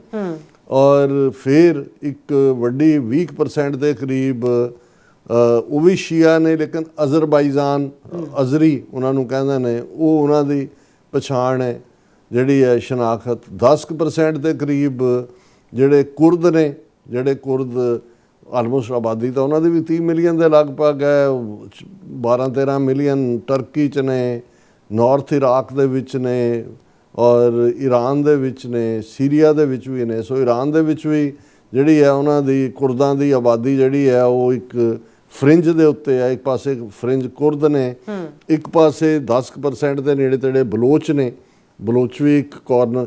ਹੁਣ ਇਹ ਆ ਰਿਹਾ ਹੈ ਕਿ ਵੀ ਆਲਰੇਡੀ ਇਰਾਕ 'ਚੋਂ, ਕਿਉਂਕਿ ਇਰਾਕ ਨਾਰਦਰਨ ਇਰਾਕ ਜਿਹੜਾ ਹੈ ਉਹਦੇ 'ਚ 14-15 ਮਿਲੀਅਨ ਤੋਂ ਜ਼ਿਆਦਾ ਕੁਰਦ ਨੇ, ਔਰ ਉਹ ਆਲਮੋਸਟ ਆਟੋਨਮਸ ਹੀ ਨੇ। ਉਹ ਇਰਾਕ ਟੁੱਟਿਆ ਨਹੀਂ ਹੈ, ਕਿਉਂਕਿ ਇੱਧਰੋਂ ਟਰਕੀ ਦੇ ਵਿੱਚ ਵੱਡੀ ਗਿਣਤੀ ਦੇ ਵਿੱਚ ਕੁਰਦ ਰਹਿੰਦੇ ਨੇ, ਟਰਕੀ 'ਚ ਵੀ ਸ਼ਾਇਦ 10 ਮਿਲੀਅਨ ਤੋਂ ਜ਼ਿਆਦਾ ਨੇ, ਔਰ ਉਹਨਾਂ ਨੂੰ ਇੰਨਾ ਕੁ ਦਬਾ ਕੇ ਰੱਖਿਆ ਹੋਇਆ ਟਰਕੀ ਨੇ ਜਾਂ ਦੂਜਿਆਂ ਨੇ, ਤੁਰਕੀਆ ਜਿਵੇਂ ਇਹਦਾ ਨਵਾਂ ਨਾਂ ਹੈ, ਕਿ ਉਹ ਆਪਣੀ ਬੋਲੀ ਵੀ ਨਹੀਂ ਬੋਲ ਸਕਦੇ। ਔਰ ਹਮੇਸ਼ਾ ਅਮਰੀਕਨਾਂ ਦਾ ਜਾਂ ਪੱਛਮੀ ਤਾਕਤਾਂ ਦਾ ਜਾਂ ਇਜ਼ਰਾਈਲ ਦਾ ਇੱਕ ਸਟੇਜ 'ਤੇ ਸੀ ਕਿ ਜੀ ਕੁਰਦਿਸਤਾਨ ਹੋਣਾ ਚਾਹੀਦਾ ਹੈ, ਔਰ ਉਸ ਦੇ ਲਈ ਉਹਨਾਂ ਦਾ ਹੁਣ ਜਿਹੜਾ ਸਾਰਾ ਜਿੱਥੇ ਕੁਰਦ ਰਹਿੰਦੇ ਨੇ, ਜਿਵੇਂ ਮੈਂ ਕਿਹਾ ਵੀ ਉਹ ਤੁਰਕੀ 'ਚ ਵੀ ਨੇ, ਈਰਾਨ 'ਚ ਵੀ ਨੇ, ਸੀਰੀਆ 'ਚ ਵੀ ਨੇ, ਔਰ ਇਹ ਸਾਰੇ ਦੇ ਲਈ ਤੁਰਕੀ ਦੀ ਇਹ ਸਿੱਧੀ ਥ੍ਰੈਟ ਹੈ, ਕਿਉਂਕਿ ਕਿ ਵੀ ਜਿਸ ਦਿਨ ਇਹ ਕੁਰਦਿਸਤਾਨ ਜਾਂ ਦੂਜੀ ਹੋਈ ਅਸੀਂ ਅਟੈਕ ਕਰ ਦਿਆਂਗੇ ਇਰਾਕ ਦੇ ਉੱਤੇ ਔਰ ਦੂਸਰੇ, ਔਰ ਉਹਨਾਂ ਦੀ ਉਹ ਸਬਮਿਸਿਵ ਪਾਰਟ। ਹੁਣ ਜਿਹੜਾ ਇਹਨਾਂ ਨੂੰ ਇਹ ਲੱਗਦਾ ਹੈ ਕਿ ਵੀ ਈਰਾਨ ਦੇ ਅੰਦਰੋਂ ਕੀ ਹੋਏ, ਇਜ਼ਰਾਈਲ ਦੀ ਖਾਸ ਤੌਰ 'ਤੇ ਇਹ ਆ ਰਿਹਾ ਵੀ ਸੀਰੀਆ ਤੋਂ ਜਿਹੜੇ ਕੁਛ ਆਰਮਡ ਕੁਰਦ ਨੇ ਉਹਨਾਂ ਨੂੰ ਆਲਰੇਡੀ ਜਿਹੜਾ ਉਹ ਈਰਾਨ ਦੇ ਵਿੱਚ ਗੜਬੜ ਦੇ ਲਈ ਭੇਜਿਆ ਗਿਆ ਹੈ। ਔਰ ਇਸੇ ਤਰ੍ਹਾਂ ਜਿਹੜੇ ਬਲੋਚ ਜਿਹੜੇ ਇੱਕ ਪਾਸੇ ਇੰਡੀਅਨ ਏਜੰਸੀਆਂ ਲੱਗੀਆਂ ਹੋਈਆਂ ਨੇ ਬਲੋਚਾਂ ਨੂੰ ਅੱਗੇ ਲਾ ਕੇ ਪਾਕਿਸਤਾਨ 'ਚ ਗੜਬੜ ਕਰਵਾਉਣ, ਕਿਉਂਕਿ ਉਹਦਾ ਹੀ ਇੱਕ ਹਿੱਸਾ ਹੈ ਕਿ ਵੀ ਈਰਾਨ ਦਾ ਇੱਕ ਹਿੱਸਾ ਵੀ ਜਿਹੜੇ ਈਰਾਨ ਵਿਚਲੇ ਬਲੋਚ ਨੇ ਉਹ ਰਿਬੈਲੀਅਨ ਕਰ ਦੇਣ, ਕੁਛ ਟੈਰੀਟਰੀ ਉਹ ਕੰਟਰੋਲ ਕਰ ਲੈਣ, ਫਿਰ ਇਹ ਬੇਸ ਅੱਡੇ ਬਣ ਜਾਣਗੇ ਇਜ਼ਰਾਈਲ ਦੇ, ਜਿਨ੍ਹਾਂ ਰਾਹੀਂ ਫਿਰ ਅਲਟੀਮੇਟਲੀ ਇਹਨਾਂ ਦਾ ਮਕਸਦ ਈਰਾਨ ਨੂੰ, ਹੁਣ ਉਹ ਪਹਿਲੇ 3 ਪਾਰਟ ਤਾਂ ਮੁੱਕ ਗਏ ਰਜੀਮ 'ਚ, ਹੁਣ ਇਹਨਾਂ ਨੂੰ ਇਹ ਕਿ ਵੀ ਇਹਨੂੰ ਫਰੈਗਮੈਂਟ ਕਰ ਦਿਓ, ਇਸ ਦੇ ਟੁਕੜੇ ਕਰ ਦਿਓ, ਔਰ ਉਸ 'ਚ ਕਿੰਨੇ ਕੁ ਕਾਮਯਾਬ ਹੋਣਗੇ ਕਿੰਨਾ ਕੁ, ਲੇਕਿਨ ਇਹਦੇ 'ਚ ਕੋਈ ਸ਼ੱਕ ਨਹੀਂ ਹੈ ਕਿ ਤਬਾਹੀ ਕਰਨ ਦੀ ਸਮਰੱਥਾ ਰੱਖਦੇ। ਜੇ 2000 ਟਾਰਗੇਟ ਇਹਨਾਂ 5 ਦਿਨਾਂ 'ਚ ਨੇ, ਔਰ ਜਿਉਂ-ਜਿਉਂ ਨੁਕਸਾਨ ਹੋਏਗਾ, ਕਿਉਂਕਿ ਉਹਨਾਂ ਨੇ ਇੱਕ ਪਾਸੇ ਤਾਂ ਈਰਾਨ ਨੇ ਸ਼ਾਇਦ ਅਮਰੀਕਾ ਦੇ ਜਾਂ ਇਜ਼ਰਾਈਲ ਦੇ ਜਿਹੜੇ ਸਟ੍ਰੈਟੇਜੀਸ਼ੀਅਨਸ ਨੇ ਉਹਨਾਂ ਨੇ ਕੈਲਕੂਲੇਟ ਨਹੀਂ ਕੀਤਾ ਹੋਏਗਾ ਕਿ ਈਰਾਨ ਫਰੰਟ ਖੋਲ੍ਹ ਦੇਗਾ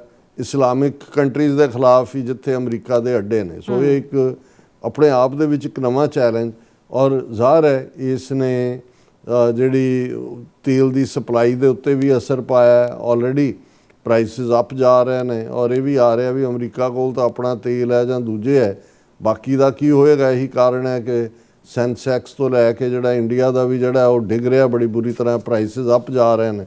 ਸੋ ਇਹ ਸਾਰੇ ਦੇ ਚੱਲਦੇ ਆ। ਔਰ ਇਜ਼ਰਾਈਲ ਦੀ ਮਿਲਟਰੀ ਨੇ ਇਹ ਕਲੇਮ ਕੀਤਾ ਕਿ ਜੇ ਅਸੀਂ broad wave of strikes after midnight, ਜਿਹਦੇ 'ਚ ਉਹਨਾਂ ਨੇ ਕਿਹਾ ਕਿ ਜੀ ਅਸੀਂ ਜਿਹੜੀਆਂ ਨੇ ਕਾਫੀ ਇਸ ਦੇ ਉੱਤੇ ਅਟੈਕ ਕੀਤੇ ਨੇ, 2000 ਟਾਰਗੇਟ ਦਿੱਤੇ ਨੇ, US ਮਿਲਟਰੀ ਨੇ ਵੀ ਕਨਫਰਮ ਕੀਤਾ ਹੈ। ਔਰ ਉਹਦੇ 'ਚ ਉਹਨਾਂ ਨੇ ਕਿਹਾ ਕਿ ਵੀ ਇਹ ਜਿਹੜਾ ਈਰਾਨ ਨੇ ਦੇ ਨਾਲ ਜਿਹੜਾ ਬੈਲਿਸਟਿਕ ਮਿਸਲਸ ਦੇ ਨਾਲ ਉਹਨੇ ਅਟੈਕ ਕੀਤਾ ਔਰ ਉਹਨਾਂ ਨੇ ਕਿਹਾ ਵੀ ਅਸੀਂ ਹਰ ਚੀਜ਼, ਐਡਮਿਰਲ ਬ੍ਰੈਡ ਕੂਪਰ ਕਮਾਂਡਰ ਨੇ US ਸੈਂਟਰਲ ਕਮਾਂਡ ਦੇ, ਉਹਦੇ 'ਚ ਉਹਨਾਂ ਨੇ ਕਿਹਾ ਕਿ these forces bring A massive amount of fire power representing the largest build-up by the US in the Middle East in generation, ਕਿ ਸਾਡੇ ਕੋਲ ਬਹੁਤ ਤਾਕਤ ਹੈ। ਜਿਵੇਂ ਪ੍ਰੈਜ਼ੀਡੈਂਟ ਟਰੰਪ ਨੇ ਵੀ ਕਿਹਾ ਕਿ ਇਨਫਿਨਿਟ, ਅਸੀਂ ਕੋਈ ਮੁੱਕਣ ਵਾਲਾ ਨਹੀਂ ਹੈ। ਲੇਕਿਨ ਜਿਹੜੇ ਇਹ ਸਾਰੇ ਦੇ ਐਕਸਪਰਟ ਨੇ ਉਹਨਾਂ ਦਾ ਇੱਕ ਡਿਫਰੈਂਟ ਵਿਊ ਵੀ ਹੈ ਨਾਲ, ਕਿਉਂਕਿ ਉਹਨਾਂ ਨੇ ਕਿਹਾ ਕਿ ਭਾਈ ਜੇ ਹੁਣ ਜਿਵੇਂ ਇਜ਼ਰਾਈਲ ਨੇ ਸਟ੍ਰਾਈਕਸ ਕੀਤੀਆਂ US ਐਮਬੈਸੀਜ਼ ਦੇ ਉੱਤੇ, ਰਿਆਦ ਦੇ ਵਿੱਚ ਵੀ, ਸਾਊਦੀ ਅਰੇਬੀਆ, ਅਰਾਮਕੋ ਰਿਫਾਈਨਰੀ ਦੇ ਉੱਤੇ ਵੀ ਜਿਹੜੀ ਸਭ ਤੋਂ ਵੱਡੀ ਅਮਰੀਕੀ ਕੰਪਨੀ ਹੈ ਸਾਊਦੀ ਅਰੇਬੀਆ ਦੇ ਵਿੱਚ, ਔਰ ਕੁਵੈਤ ਸਿਟੀ ਦੇ ਉੱਤੇ, ਔਰ even American air base Bahrain ਦੇ ਵਿੱਚ ਵੀ। ਔਰ ਇਹ ਜੇ ਉਹਨਾਂ ਨੇ ਕਿਹਾ ਕਿ ਵੀ ਇਹਦੇ 'ਤੇ ਇਸਲਾਮਿਕ ਰੈਵੋਲੂਸ਼ਨਰੀ ਗਾਰਡ ਦੇ ਜਨਰਲ ਇਬਰਾਹਿਮ ਜਬਾਰੀ ਨੇ ਕਿਹਾ, we are saying to the enemy that if it decides to hit our main centres we will hit all economic centres in the region. So ਪਹਿਲਾ part ਤਾਂ ਉਹਨਾਂ ਦਾ ਸੀ ਫੌਜੀ ਅੱਡਿਆਂ ਦੇ ਉੱਤੇ, ਫਿਰ ਉਹਨਾਂ ਨੇ ਰਿਫਾਈਨਰੀ ਨੂੰ ਵੀ ਚੁਣਿਆ। ਹੁਣ ਉਹਨਾਂ ਦਾ ਈਰਾਨ ਨੇ ਵੀ ਥ੍ਰੈਟ ਕੀਤਾ ਕਿ ਵੀ ਜੇ ਤੁਸੀਂ ਨਾ ਰੁਕੇ ਤਾਂ ਫਿਰ ਅਸੀਂ ਜਿਹੜਾ ਤੁਹਾਡੇ ਇਕਨੋਮਿਕ ਟਿਕਾਣਿਆਂ ਦੇ ਉੱਤੇ ਵੀ ਹਮਲੇ ਕਰਾਂਗੇ। ਹਾਲਾਂ ਜਿਹੜਾ ਇਹ ਸਾਰੇ ਦੇ ਉੱਤੇ ਇੰਟਰਨੈਸ਼ਨਲੀ ਵੀ ਕਾਫੀ ਰੌਲਾ ਹੈ ਔਰ ਇਹਦੇ 'ਚ ਜਿਹੜਾ ਉਹਦੇ ਜਿਵੇਂ ਟਰੰਪ ਨੇ ਪਹਿਲਾਂ ਤਾਂ ਇਹ ਕਿਹਾ ਸੀ ਕਿ ਵੀ someone from within Iranian regime change ਦੇ, ਲੇਕਿਨ most of the people we had in mind are dead, ਕਿ ਜਿਨ੍ਹਾਂ ਨੂੰ ਅਸੀਂ ਬਣਾਉਣਾ ਸੀ ਉਹਨਾਂ ਨੂੰ ਅਸੀਂ ਆਪ ਹੀ ਮਾਰਤਾ ਹੈ। ਹੁਣ ਯੂਨਾਈਟਿਡ ਨੇਸ਼ਨਸ ਨੇ ਵੀ ਇਸ ਦੇ ਉੱਤੇ ਕੰਡੈਮਨੇਸ਼ਨ ਕੀਤੀ ਹੈ। United Nations deeply disturbed by strike on Iran school that killed 160 children, 160 ਬੱਚੇ। ਸੋ ਇਹ ਵੀ ਵਾਇਲੇਸ਼ਨ ਹੈ ਜਨੀਵਾ ਕਨਵੈਨਸ਼ਨ ਦੀ ਔਰ ਦੂਸਰੇ ਦੀ। ਔਰ ਇਹ ਸਾਰੇ ਦੇ ਚੱਲਦੇ ਆ ਰਸ਼ੀਆ ਨੇ ਖੁੱਲ੍ਹ ਕੇ ਜਿਹੜੀ ਹੈ ਹੁਣ ਲਾਈਨ ਲਈ ਹੈ, imaginary invented threat. Russia says US attacked Iran on false pretext, condemns call for Iranians to seize power. ਉਹਨਾਂ ਨੇ ਕਿਹਾ ਵੀ ਇਹ ਜਿਹੜਾ ਝੂਠਾ ਇਲਜ਼ਾਮ ਲਾ ਕੇ ਈਰਾਨ ਦੇ ਉੱਤੇ ਹਮਲਾ ਕੀਤਾ ਗਿਆ ਕਿ ਈਰਾਨ ਨੇ ਹਮਲਾ ਕਰ ਦੇਣਾ ਸੀ ਔਰ ਉਹ ਨਿਊਕਲੀਅਰ ਹਥਿਆਰ ਡਿਵੈਲਪ ਕਰ ਰਿਹਾ। ਔਰ ਈਰਾਨ ਜਿਹੜਾ ਫਿਰ ਇਜ਼ਰਾਈਲ ਜਿਹੜਾ ਉਹਨੇ ਇਹ ਅੱਗੋਂ ਧਮਕੀ ਦਿੱਤੀ, Israel says whoever is chosen as Iran's next supreme leader will be target for elimination, ਕਿ ਜਿਹੜਾ ਵੀ ਈਰਾਨ ਵਾਲੇ ਚੁਣਨਗੇ ਆਪਣੇ ਲੀਡਰ ਦੇ ਤੌਰ 'ਤੇ ਉਸ ਨੂੰ ਅਸੀਂ ਉਡਾ ਦੇਵਾਂਗੇ। ਹੁਣ UN ਸਿਕਿਉਰਿਟੀ ਕਾਉਂਸਲ ਦੀ ਪ੍ਰੈਜ਼ੀਡੈਂਸੀ ਇਸ ਮਾਰਚ ਮਹੀਨੇ ਲਈ ਅਮਰੀਕਾ ਨੂੰ ਮਿਲੀ ਔਰ ਅੱਜ UN ਸਿਕਿਉਰਿਟੀ ਕਾਉਂਸਲ ਦੇ ਮੈਂਬਰਾਂ ਦੀ ਮੀਟਿੰਗ ਵੀ ਸੀ, ਲੇਕਿਨ ਈਵਨ ਏਜੰਡੇ ਨੂੰ ਲੈ ਕੇ ਰਸ਼ੀਆ ਔਰ ਚਾਈਨਾ ਇੱਕ ਪਾਸੇ ਸੀ, ਉਹਨਾਂ ਨੇ ਵੀਟੋ ਕੀਤਾ। Russia, China object to UN Security Council Presidency's program of work over Iran. ਸੋ ਅੱਜ ਦੀ ਮੀਟਿੰਗ ਵੀ ਜਿਹੜੀ ਹੈ ਉਹ ਬਿਨਾਂ ਕਿਸੇ ਡਿਸੀਜਨ ਤੋਂ ਖ਼ਤਮ ਹੋਈ। ਔਰ ਈਵਨ ਜਿਵੇਂ ਅਮਰੀਕਾ ਨੇ ਕੱਲ੍ਹ ਜਿਵੇਂ ਪ੍ਰੈਜ਼ੀਡੈਂਟ ਟਰੰਪ ਨੇ ਪ੍ਰਾਈਮ ਮਿਨਿਸਟਰ ਸਟਾਰਮਰ ਨੂੰ ਕਿਹਾ ਸੀ ਵੀ ਅਸੀਂ ਕੋਈ ਚਰਚਲ ਨਾਲ ਡੀਲ ਨਹੀਂ ਕਰ ਰਹੇ, ਸਪੇਨ ਤਾਂ ਖੁੱਲ੍ਹ ਕੇ ਅਗੇਂਸਟ ਆ ਗਿਆ ਵੀ ਅਸੀਂ ਇਸ ਜੰਗ ਦੇ ਹੱਕ 'ਚ ਨਹੀਂ ਹੈ। ਅੱਜ UK ਦੇ ਪ੍ਰਾਈਮ ਮਿਨਿਸਟਰ ਨੇ ਵੀ ਕਿਹਾ ਕਿ we not prepare to join war without lawful basis, ਕਿ ਇਹ ਜਿਹੜਾ ਹਮਲਾ ਜਾਂ ਦੂਸਰਾ ਇਹ ਕੋਈ ਇੰਟਰਨੈਸ਼ਨਲ ਲਾਅ ਦੇ ਮੁਤਾਬਕ ਨਹੀਂ ਕੀਤਾ ਗਿਆ ਜਾਂ ਇਹ ਵਾਇਓਲੇਸ਼ਨ ਹੈ ਸੋਵਰਨਿਟੀ ਦੀ ਔਰ ਅਸੀਂ ਇਹਨੂੰ ਜੁਆਇਨ ਨਹੀਂ ਕਰਾਂਗੇ। ਹੁਣ ਚਾਈਨਾ ਨੇ ਵੀ, ਚਾਈਨਾ ਦੀ ਪੂਰੀ ਮਦਦ ਮਿਜ਼ਾਈਲਾਂ ਔਰ ਜਿਵੇਂ ਅਸੀਂ ਕਿਹਾ ਵੀ ਈਵਨ ਉਹਨਾਂ ਦੇ ਪਾਇਲਟ ਵੀ ਕੁਝ ਸਪੌਟ ਕੀਤੇ ਗਏ ਨੇ ਉੱਥੇ। ਪਰ ਚਾਈਨਾ ਨੇ ਅੱਜ ਖੁੱਲ੍ਹ ਕੇ ਕਿਹਾ, China says it seeks communication with US but vows to hold its red lines. ਉਹਨਾਂ ਨੇ ਕਿਹਾ ਵੀ ਅਸੀਂ ਲਾਲ ਲੀਕਾਂ ਖਿੱਚੀਆਂ ਹੋਈਆਂ ਨੇ, ਅਸੀਂ ਚਾਹੁੰਦੇ ਗੱਲਬਾਤ ਦੇ ਨਾਲ ਸੀਜ਼ ਫਾਇਰ ਜਾਂ ਦੂਸਰੇ ਦਾ ਹੋਏ, ਪਰ ਜਿਵੇਂ ਜੋ ਰਵੱਈਆ ਹੈ ਉਸ ਦੇ ਨਾਲ ਅਸੀਂ ਸਹਿਮਤ ਨਹੀਂ ਹਾਂ। ਹੁਣ ਗੱਲ ਜਿਹੜੀ ਸਭ ਤੋਂ ਫਿਕਰ ਵਾਲੀ ਹੈ ਔਰ ਇਹ ਪਹਿਲੀ ਵਾਰ ਡਿਸਕਸ਼ਨ ਦਾ ਹਿੱਸਾ ਬਣੀ ਹੈ ਕਿ ਕੀ ਜਿਸ ਲੈਵਲ ਅਜੇ ਸ਼ਾਇਦ 1-2 ਦਿਨਾਂ ਦੇ ਵਿੱਚ ਈਰਾਨ ਹਾਈਪਰਸੋਨਿਕ ਮਿਜ਼ਾਈਲਾਂ ਦਾ ਹੱਲਾ ਇਜ਼ਰਾਈਲ ਤੇ ਕਰੇ। ਇਸ ਵੇਲੇ ਉੱਥੇ ਵੀ ਅਫੜਾ ਤਫੜੀ ਮਚੀ ਹੈ, ਕੈਜੂਅਲਟੀਜ਼ ਦੀ ਖਬਰ ਤਾਂ ਉੱਥੋਂ ਨਿਕਲ ਨਹੀਂ ਰਹੀ, ਲੇਕਿਨ ਜਿਵੇਂ ਅਸੀਂ ਕਿਹਾ ਵੀ ਨੈਤਨਯਾਹੂ ਜਿਹੜੀ ਖਬਰਾਂ ਨੇ ਵੀ ਉਹ ਤਾਂ ਖੁਦ ਜਰਮਨ ਦੌੜਿਆ ਹੋਇਆ ਹੈ। ਛੋਟਾ ਜਿਹਾ ਮੁਲਕ ਹੈ, ਕਿੰਨਾ 7-8 ਹਜ਼ਾਰ ਸਕੁਅਰ ਮਾਈਲ ਟੈਰੀਟਰੀ ਹੈ ਸਾਰੀ, ਲੇਕਿਨ ਜਿੰਨਾ ਨੁਕਸਾਨ ਹੋ ਰਿਹਾ ਜੇ ਹਾਈਪਰਸੋਨਿਕ ਉਹ ਤਾਂ ਬਹੁਤ ਫਾਸਟ ਜਾਂਦੀਆਂ ਨੇ। ਤੇ ਫਿਰ ਇਹ ਆ ਰਿਹਾ ਕਿ ਵੀ ਜੇ ਉਸ ਹੱਦ ਤੱਕ ਗਈ ਵੀ ਇਜ਼ਰਾਈਲ ਨੂੰ ਨਜ਼ਰ ਆਇਆ ਕਿ ਵੀ ਮੁਕੰਮਲ ਤਬਾਹੀ ਹੈ ਤੇ ਉਹਦੇ ਕੋਲ ਫਾਈਨਲ ਜਿਹੜਾ ਉਹ ਆਪਸ਼ਨ ਜਿਹੜੀ ਹੈ ਟੈਕਟੀਕਲ ਨਿਊਕਲੀਅਰ ਮਿਜ਼ਾਈਲਸ। ਜੀ ਹੁਣ ਟੈਕਟੀਕਲ ਦਾ ਇਹ ਹੈ ਕਿ ਹੁਣ ਬਹੁਤ ਵਾਰ ਜਦੋਂ ਅਸੀਂ ਐਟਮ ਜਾਂ ਨਿਊਕਲੀਅਰ ਬੰਬ ਦਾ ਦੇਖਦੇ ਹਾਂ ਤਾਂ ਸਾਡੇ ਸਾਹਮਣੇ ਹੀਰੋਸ਼ੀਮਾ ਨਾਗਾਸਾਕੀ ਹੁੰਦਾ ਹੈ, ਜਿਹੜੇ ਰਸਟਿਕ ਕਿਸਮ ਦੇ ਬੰਬ ਸੀ ਜਹਾਜ਼ਾਂ ਤੇ ਲੱਦੇ ਜਾ ਕੇ ਡ੍ਰੌਪ ਕਰਤੇ। ਹੁਣ ਉਹਦੇ ਨਿਊਕਲੀਅਰ ਵਾਰਹੈਡ ਹੁੰਦੇ ਨੇ ਮਿਜ਼ਾਈਲ ਦੇ ਅੱਗੇ ਲੱਗੇ ਹੋਏ, ਉਹ ਲਿਮਿਟਿਡ ਡੈਮੇਜ ਕਰਦਾ ਪਰ ਨਿਊਕਲੀਅਰ ਤਾਂ ਨਿਊਕਲੀਅਰ ਹੀ ਹੈ, ਉਹ ਸਾਰੇ 'ਚ ਵੇਵਸ ਜਿਹੜੀਆਂ ਨੇ ਜਾਂ ਉਹਦੀਆਂ ਰੇਡੀਏਸ਼ਨਸ ਉਹ ਫਾਇਰ ਔਰ ਦੂਸਰਾ ਉਹ ਤਬਾਹੀ ਹੁੰਦੀ ਹੈ। ਸੋ ਉਹਨਾਂ ਦਾ ਇਹ ਕਹਿਣਾ ਵੀ ਇਜ਼ਰਾਈਲ ਜਿਹੜਾ ਹੈ ਇੱਥੋਂ ਤੱਕ ਵੀ ਜਾ ਸਕਦਾ ਹੈ, ਕਿਉਂਕਿ ਇਸ ਵੇਲੇ ਇਕੱਲਾ ਇਹ ਨਹੀਂ ਹੈ ਵੀ ਇਜ਼ਰਾਈਲ ਦੇ 2000 ਟਿਕਾਣਿਆਂ 'ਤੇ ਹਮਲੇ ਜਾਂ ਉਹਨਾਂ ਨੂੰ ਤੁਸੀਂ ਫਲੈਟ ਕਰ ਰਹੇ ਹੋ, ਪਰ ਜੇ ਇਸ ਲੈਵਲ ਦਾ ਕੋਈ ਆਇਆ ਤਾਂ ਫਿਰ ਈਰਾਨ ਦੇ ਕੋਲ ਵੀ ਜਿਹੜੀ ਜੋ ਚੱਲ ਰਿਹਾ ਜਿਸ ਕਿਸਮ ਦਾ ਉਹਦੇ ਕੋਲ ਜੋ ਵੀ ਹੋਇਆ ਉਹ ਆਪਣੇ ਬਚਾਅ ਦੇ ਲਈ ਉਹਨਾਂ ਨੇ ਕਿਹਾ ਵੀ Iran has nothing to lose already. ਉਹਨਾਂ ਨੂੰ ਤਾਂ ਇਹਨਾਂ ਨੇ ਪਾਰਕਿੰਗ ਲੋਟ ਬਣਾਉਣਾ ਹੀ ਹੈ ਤੇ they can go to any extent ਔਰ ਉਹਨਾਂ ਕੋਲ ਅਨਐਂਡਿੰਗ ਜਿਹੜਾ ਅਜੇ ਤਾਂ ਉਹਨਾਂ ਨੇ ਜਿਹੜੇ ਐਕਸਪਰਟ ਨੇ ਉਹਨਾਂ ਦਾ ਕਹਿਣਾ ਵੀ ਉਹਨਾਂ ਨੇ ਹਾਈਪਰਸੋਨਿਕ ਮਿਜ਼ਾਈਲਾਂ ਨਹੀਂ ਕੱਢੀਆਂ, ਅਜੇ ਤਾਂ ਕਰੂਜ਼ ਮਿਜ਼ਾਈਲਾਂ ਨਹੀਂ ਇਜ਼ਰਾਈਲ ਦੀ ਤੋਬਾ ਕਰਵਾਈ ਹੋਈ ਹੈ। ਈਰਾਨ ਤਾਂ ਚੀਕ ਚਿਹਾੜਾ ਪਿਆ ਹੀ ਹੋਇਆ ਤੇ ਇਹ ਸਭ ਤੋਂ ਖਤਰਨਾਕ ਹੋਏਗਾ। ਔਰ ਇਸ ਸਾਰੇ ਦੇ ਚਲਦਿਆਂ ਹੀ France to boost nuclear arsenal could deploy atomic weapons to European allies। ਹੁਣ ਇਹ ਲੜਾਈ ਦਾ ਜਿਹੜਾ ਰੁਖ ਹੈ ਇਹ ਨਿਊਕਲੀਅਰ ਵੱਲ ਜਾ ਰਿਹਾ ਔਰ ਆਲਰੇਡੀ ਫਰਾਂਸ ਨੇ Macron orders France nuclear powered aircraft carrier to Mediterranean.